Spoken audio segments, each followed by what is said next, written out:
saya mau tanya, awal-awal kamu takut kenapa? Ngomong aja. Takut kebawa-bawa. Apa yang mau dibawa? Enggak. Nah ini kan tantenya jadi ketakutan tuh tantenya nih. Maunya pegangan tante terus, nggak mau lepas. Untungnya tantenya ikut ngertiin, padahal tantenya penakut. Jadi kalau pernah kamu lihat bentuknya kayak apa? Gede tinggi, putih. Jadi itu yang bikin kamu takut ya? Berarti 3 hari ada ya? Dia takut. Apakah sebelum 3 hari kamu udah ngalamin kayak gitu? Enggak, sebelumnya, minggu yang lalu kayak sebulan lalu barangkali pernah nggak ngerasain dulu? Pernah. Nah, itu lagi di rumah atau di mana? Di rumah. Waktu itu terus kamu ngapain? Diem aja. Jadi ditanya orang tua diem, apa diem.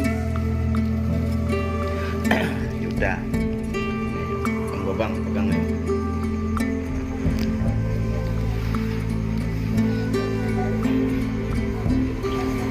Sana, kakinya sana. Lurus lagi sana.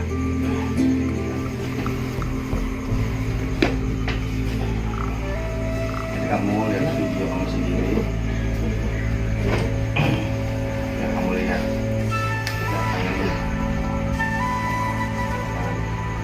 Kenapa tadi?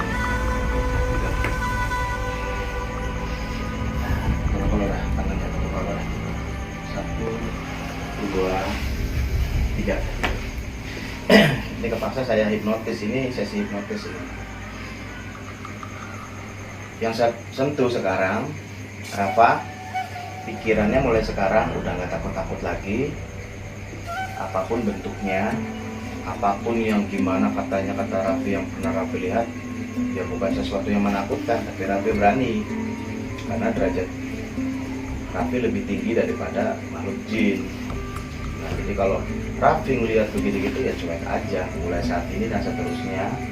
Dan Raffi yang saya sentuh sekarang, Raffi justru lebih berani dan lebih percaya diri. Dan sekalian sekarang, ya Raffi sekarang sudah jadi anak yang soleh, yang sangat baik sekali. Dan nanti Raffi bakal rajin sholat, hormat sama orang tua, tunduk sama orang tua, dan juga hormat sama guru-guru di sekolah, dan suka dengan semua mata pelajaran yang semua guru manapun yang mengajarkan mata pelajaran di sekolah, Raffi suka. Mau matematika kek, mau pelajaran apalah semuanya, Raffi itu seneng aja. Tiba-tiba semua mata pelajaran itu seneng aja. Nggak ada rasa malas, takut-takut salah kah atau apa. Justru kalau Raffi ada sesuatu yang nggak paham, lebih senang bertanya sama guru kalau memang nggak paham. Dan cuek, dan Raffi percaya diri nanya, karena yang namanya nanya nggak masuk penjara. Namanya nanya itu lebih baik daripada udah nggak tahu terus diem aja. Nah itu nanti malah jadi anak yang belet di situ, udah nggak ngerti, nggak mau tanya. Nah, sesat di jalan kalau kita malu bertanya. Nah, mulai saat ini dan seterusnya Raffi sih move on ya, mau main kemana-mana lagi, udah nggak takut-takut lagi. Dan tidur ya tidur sendiri, nggak minta temenin lagi atau apa, ya memang nggak ada apa-apa. Nanti mau kemana-mana ya cuek. Mulai saat ini dan seterusnya Raffi anak yang penuh percaya diri, yakin dengan yakinnya Raffi adalah laki-laki yang pemberani yang positif dimanapun dengan siapapun. Ya Raffi ya percaya diri aja, mau ketemu siapa kayak orang mana-mana ya nggak minder. Dan Raffi mulai saat ini dan seterusnya bukan anak-anak yang mudah minder, bukan anak-anak yang takut salah atau apa. Selalu penuh percaya diri, dan gak ada hal-hal yang bagi Raffi itu tuh apalah, dan bukan anak-anak yang malu-malu. Dan sekarang Raffi juga udah nggak mikirin mau HP lah, inilah itulah. HP kan udah ada, nanti nontonnya yang baik-baik. Kalau Raffi ngeliat ada unsur pornografi, malas. Yang namanya game apa tuh, ya Raffi malas. Nggak selalunya terus jadi kecanduan game. Main game boleh, tapi ada waktunya. Setiap kalau udah sore hari menjelang malam hari lah, Raffi malas main game. Jadi Raffi akan malas main game. Raffi sekarang berpikirnya nggak mau membuang-buang waktu asik dengan game. Nah, kalau aplikasi-aplikasi lain ya TikTok lah atau apalah semacam atau sejenisnya yang jelek-jeleknya dibuang, nggak mau lihat. Kalau yang sifatnya edukasi ataupun ada unsur pendidikan atau apa, Raffi seneng, nggak apa-apa. Boleh lihat YouTube yang punya potensi, yang ada unsur edukasi, peluang bisnis kah, atau peluang usaha kah, atau belajar apakah atau apa, itu jadi kesukaan Raffi. Mulai Rafa mulai saat ini dan seterusnya. Dan apapun yang nanti Rafa lihat di YouTube yang jenisnya bersifat edukasi atau pendidikan ataupun hal-hal lain yang positif, Rafa akan lebih senang. Mau jenis peternakan kah, pertanian kah, atau bidang sekolah kah, atau apa. Karena di YouTube kan udah ada semua rumus-rumus matematika, misalkan kita butuh cari rumus ataupun solusi jawaban, bisa tutorialnya kan ada. Jadi lebih baik ke situ daripada lihat yang enggak mulai saat ini dan seterusnya. Jadi Rafa sekarang sih jelas udah anak yang penuh percaya dirinya kuat sekali, udah nggak takut-takut lagi, udah nggak minder lagi, kemanapun yakin berani. Kalau ngelihat lagi yang katanya makhluk jin yang Rafa lihat itu segala macam, udah nggak takut lagi.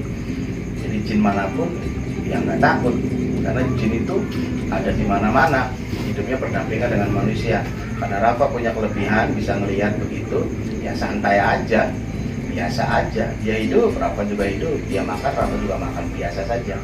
Jadi nggak akan ketakutan lagi. Ingat loh, nggak ada makhluk jin yang gigit ataupun makan Rafa, nggak ada. Dia juga punya hak hidup, Rafa punya hak hidup, masing-masing aja. Mulai saat ini dan seterusnya Rafa jadi berani dan berani.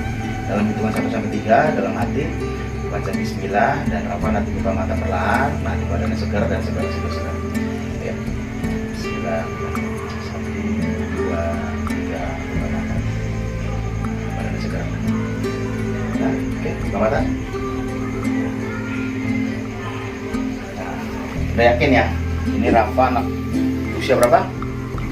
13 tahun yang awalnya suka takut-takutan. Nah, ini tantenya nih.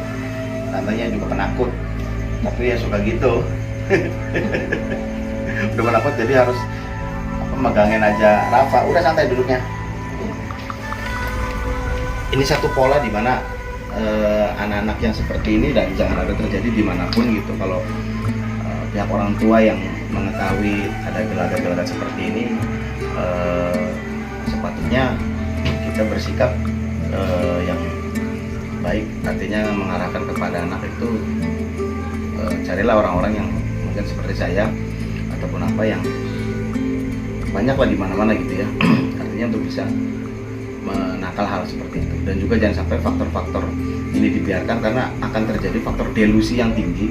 Faktor delusi itu adalah sesuatu hal yang sifatnya sesuatu yang terbentuk dari pikirannya orang tersebut. Jadi Rafa juga bisa terganggu kepada faktor delusi. Apa yang menjadi hal ketakutannya dia, akhirnya membuat pikirannya jadi nggak terkontrol. Nah, akhirnya dengan pikirannya dia sendiri, akhirnya dia terbawa oleh perasaannya dia sendiri. Misalkan dia melihat sesuatu atau apa, karena itu sebuah kebiasaan, karena rasa takut yang tinggi, rasa takut yang berlebihan, akhirnya timbullah delusi itu. Jadi yang dia lihat awal yang pernah lihat, berikutnya dia bisa saja mudah melihat. Ternyata yang dia lihat itu adalah pikiran, perasaan dia sendiri. Nah, itu namanya delusi. Nah, jadi kita jangan kalah dengan pikiran. Nah, jadi Rafa jangan kalah dengan pikiran Rafa sendiri, oke? Nah, kalau udah gede mau jadi apa? Main bola. Udahlah, main bola kayak apa, yang penting gitu. Tapi kalau bisa mah bolanya satu-satu biar jangan rebutan. Gara-gara bola pada ribut kabeh. Gak apa-apa, semangat jadi pemain bola. Tambah prestasi. Oke.